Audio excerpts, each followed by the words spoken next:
तो theory of machine में हम लोग क्या देखेंगे, वो सारे बेसिक प्रिंसिपल्स और वो फंडामेंटल्स जिनके आधार पर मशीन के अंदर लगे हुए वेरियस कंपोनेंट्स मेंबर्स मूव करते हैं या अपना असाइंड वर्क को परफॉर्म करते हैं, है ना?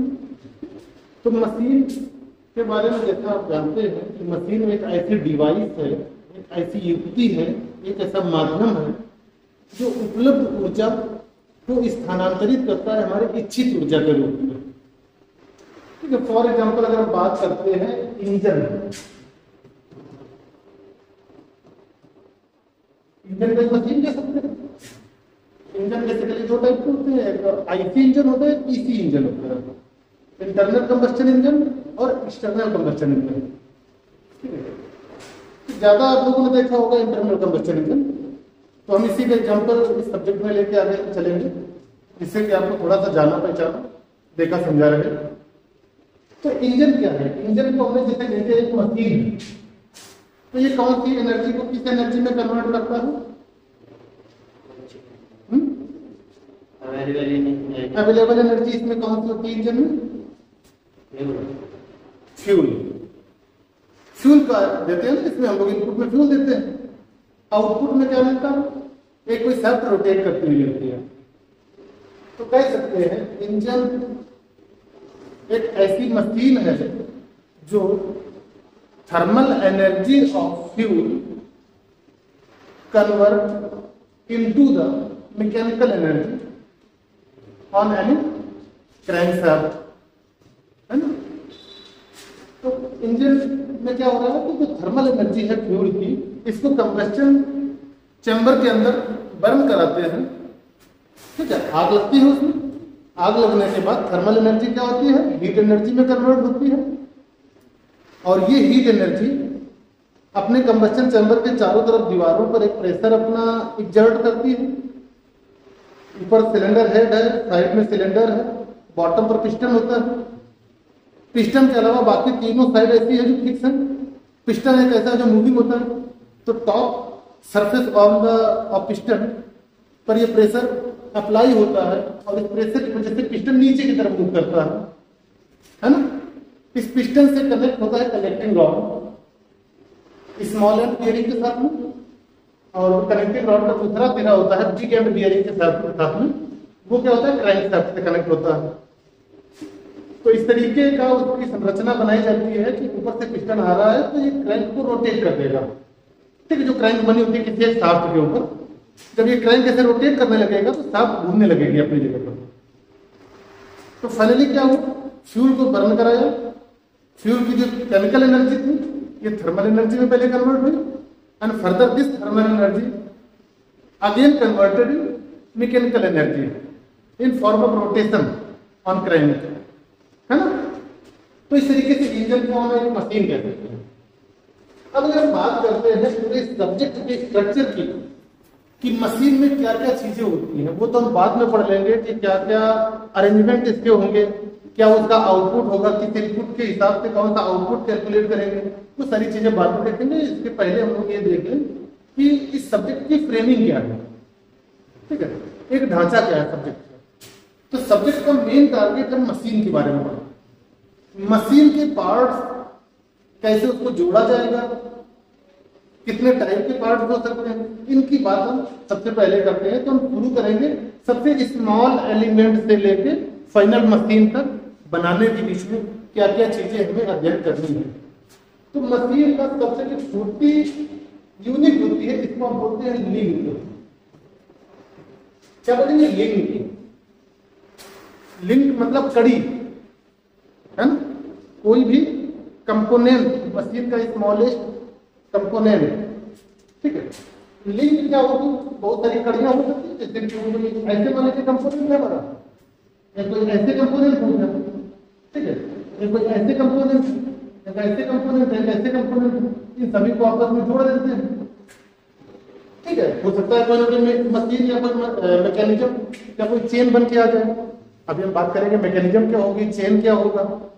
ठीक है, इस तरीके का ये सब चीजें हम लोग पढ़ेंगे। तो सबसे छोटी जो यूनिट होगी, चीज होगी, उसको बोलेंगे लिंक। लिंक क्या होती है?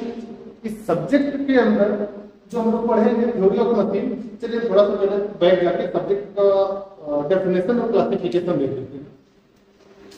थ्योरी ऑफ मशीन का डेफिनेशन अगर कहें तो थ्योरी ऑफ मशीन किसी एक इंजीनियरिंग साइंस की ऐसी ब्रांच है, किसी एक इंजीनियरिंग साइंस की ऐसी ब्रांच है जिसके अंतर्गत किसी एक मशीन में लगे हुए विभिन्न लिंक या पार्ट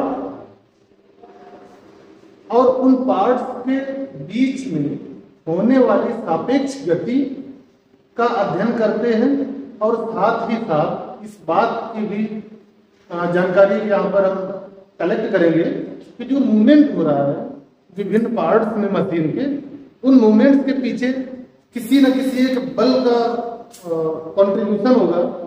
तो कितने बल से कितना गति से कितना डिस्प्लेस करना है, कितना मूव करवाना है किसी एक लिंक को, उस बल के बारे में भी अध्ययन करेंगे। तो पूरे सब्जेक्ट में थ्योरी ऑफ मशीन में हम लोगों ने बात की दो चीजों की। एक तो हम बात करेंगे theory of machine is a branch of engineering science which deals with the relative motion between various parts of machine and also study about the forces which acted upon them। कहने का मतलब यह है थ्योरी ऑफ मशीन के अंदर किसी एक machine में लगे हुए विभिन्न पुर्जों के बीच में जो सापेक्ष गति हो रही है आपस में, उसका अध्ययन करेंगे। साथ ही साथ इस सापेक्ष गति के पीछे एक कोई बल होगा, उस बल की एनालिसिस भी करेंगे। बात समझ में आ रही है? दो बातें हम लोगों ने बताई, एक बार फिर से मैं रिपीट कर रहा हूं। Theory of machine is that branch of engineering science which deals with the relative motion between various parts of machine and also analyze the forces which acted upon them। क्या ज्यादा मुश्किल हो रहा है? समझ में आ रही बात? किसी एक मशीन में मान लीजिए कि बहुत सारे कंपोनेंट्स लगे हुए हैं, ठीक है। कुछ कंपोनेंट ऐसे होंगे जो फिक्स होंगे, कुछ कंपोनेंट ऐसे होंगे कि ऑपरेशन के टाइम वो गतिशील होंगे। तो जितने भी कंपोनेंट होंगे उन सभी कंपोनेंट्स के बीच में पारस्परिक गति क्या हो रही है, सापेक्ष गति क्या हो रही है, जिसको बोलते हैं रिलेटिव मोशन। यानी कि हम लोग बात करें रिलेटिव मोशन, सापेक्ष गति, ठीक है। किसके बीच में? वेरियस पार्ट्स ऑफ मशीन, इनके बीच में सापेक्ष गति कितनी हो रही है, इस विषय के अंदर हम इस चीज को पढ़ेंगे। और दूसरी मेरे बात क्या कही? फोर्सेस की एनालिसिस। हाँ, एनालिसिस ऑफ फोर्सेस। ये कौन से फोर्सेस होंगे? जो मशीन के पार्ट्स को गति करवा रहे हैं, उन फोर्सेस का अध्ययन करेंगे, ठीक है। तो एकदम क्लियर ये चीज। थ्योरी ऑफ मशीन के अंदर हम लोग क्या पढ़ेंगे? रिलेटिव मोशन सबसे पहले, इसके बाद रिलेटिव मोशन को प्रोड्यूस करने के लिए जिस बल की आवश्यकता हो रही है उस बल का अध्ययन करेंगे। सिंपल सी इतनी बात, ठीक है। और फर्दर अगर हम इस सब्जेक्ट को क्लासिफाई करें, दो पार्ट इसमें हो जाते हैं। अगर हम इसको और थोड़ा सा डीप में करने पड़े तो दो पार्ट्स में पढ़ेंगे। एक होता है काइनेमेटिक्स ऑफ मशीन,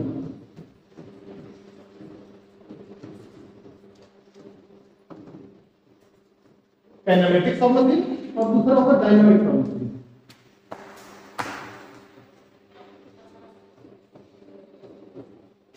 ठीक है। जैसे मैंने बताया थ्योरी ऑफ मशीन का डेफिनेशन में कि दो चीजें हम लोग यहाँ पर कवर करते हैं, सापेक्ष गति और बलों का विश्लेषण, एनालिसिस ऑफ फोर्स। तो पहला जो आपका काइनेमेटिक है, नाम से ही लगा गतिक, काइनेमेटिक है ना। तो जैसे हमने कहा कि दो चीजों का अध्ययन करना है पूरे सब्जेक्ट के अंदर, तो हम इन्हीं दो चीजों का अलग अलग सब्जेक्ट बना दिया, सब सब्जेक्ट बना दिया। एक कर दिया काइनेमेटिक्स ऑफ मशीन और दूसरा कर दिया डायनामिक्स ऑफ मशीन, ठीक है। तो काइनेमेटिक्स ऑफ मशीन क्या हो जाएगा? अब हम कह सकते हैं कि kinematics of machine is that branch of theory of machine which deals with the relative motion between various parts of machine. Theory of machine का एक ऐसी शाखा थ्योरी ऑफ मशीन की एक ऐसी शाखा, एक ऐसी ब्रांच है क्या, काइनेमेटिक्स ऑफ मशीन, जिसके अंतर्गत किसी एक मशीन पर लगे हुए विभिन्न अवयवों के बीच में सापेक्ष गति का अध्ययन करेंगे, है ना। काइनेमेटिक्स ऑफ मशीन के लिए किसी एक मशीन के अंदर जो पार्ट्स लगे हुए हैं, इन पार्ट्स के बीच में क्या गति हो रही है। एब्सोल्यूट मोशन और रिलेटिव मोशन दोनों के बीच में अंतर होता है, बहुत क्लियर, इसको आप समझ लीजिए। एक होता है आपका एब्सोल्यूट मोशन, यानी कि उसको हम रेफरेंस नहीं दे देंगे। कोई एक ट्रेन अगर जा रही है यहाँ सामने से, या कोई एक कार या कोई एक साइकिल या कोई इंसान अगर जा रहा है, उसकी गति कितनी है, जैसे कि कोई कहते हैं 5 किलोमीटर पर आवर की स्पीड से है, ठीक है, या 20 किलोमीटर पर मिनट की स्पीड से जा रही है, तो इसको बोलते हैं सिर्फ मोशन, वेलोसिटी, गति।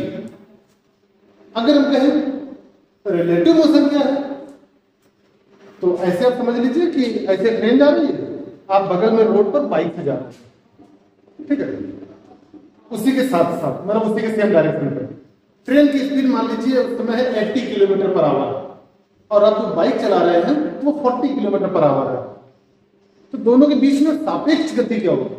अब आप बाइक पर बैठे अपनी आंखों से उस ट्रेन की गति देख रहे हैं, तो आपके अपेक्षाकृत 80 किलोमीटर जो उसकी थी स्पीड, अब 80 तो नहीं रही होगी, क्योंकि 40 आप भी तो चल रहे हैं साथ साथ, तो जो डिफरेंस आया इसको बोलते हैं रिलेटिव मोशन, ठीक है, रिलेटिव वेलोसिटी। एब्सोल्यूट वेलोसिटी क्या हो जाएगी कि ट्रेन 80 की स्पीड पर जा रही है, हम 40 की स्पीड पर जा रहे हैं, है ना। अच्छा, आप बताइए, ट्रेन जा रही है इधर की तरफ 80 की स्पीड में, आप उधर से इधर की तरफ आ रहे हैं 40 की स्पीड में, अब क्या होगा रिलेटिव वेलोसिटी। अब आपकी नजरों के सामने से ट्रेन बहुत तेजी से जा रही है, दोनों स्पीड जुड़ जाएंगे, है ना। 80 + 40 120 किलोमीटर पर स्पीड के रिलेटिव वेलोसिटी हुई। रिलेटिव मतलब किसी के रिस्पेक्ट में, किसी की सापेक्ष, किसी एक ऑब्जेक्ट के सापेक्ष किसी एक दूसरे ऑब्जेक्ट की गति। क्लियर हो रही बात। तो काइनेमेटिक्स ऑफ मशीन के अंदर हम लोग क्या देखेंगे, रिलेटिव मोशन, ठीक है। रिलेटिव मोशन में भी रिलेटिव वेलोसिटी, में भी रिलेटिव एक्सेलरेशन, है ना, यानी कि जो भी गतियां होंगी, विभिन्न प्रकार की जो गतियां होंगी, सापेक्ष गति, खासकर रिलेटिव टर्म लगाना मत भूलना, अदरवाइज फिर आपको जो डेफिनेशन है वो फेल है, ठीक है। तो रिलेटिव मोशन की बात करेंगे किसमें, काइनेमेटिक्स ऑफ मशीन में, इसलिए हमने इसको डिफाइन किया। Kinematics of machine is that branch of theory of machine which deals with the relative motion between various parts of machine. Clear. अब बात करते हैं सेकेंड पार्ट की, dynamics of machine. Dynamics of machine में जैसे मैंने पहले बताया था, एनालिसिस ऑफ फोर्सेस की बात करेंगे, तो कह सकते हैं dynamics of machine is that branch of theory of machine in which we have to analyze the various forces which acted upon the part for producing motion on the wheel. नहीं समझे। Dynamics of machine theory of machine की एक ऐसी शाखा है जिसके अंतर्गत हम लोग विभिन्न कंपोनेंट्स पर लगने वाले फोर्सेस का विश्लेषण करेंगे, उनका अध्ययन करेंगे, ठीक। तो इन दोनों थ्योरीज को मिला के हम एक थ्योरी कह सकते हैं, अब थ्योरी ऑफ मशीन। अब थ्योरी ऑफ मशीन में क्या हो गया, theory of machine engineering science की एक ऐसी शाखा है, इंजीनियरिंग साइंस की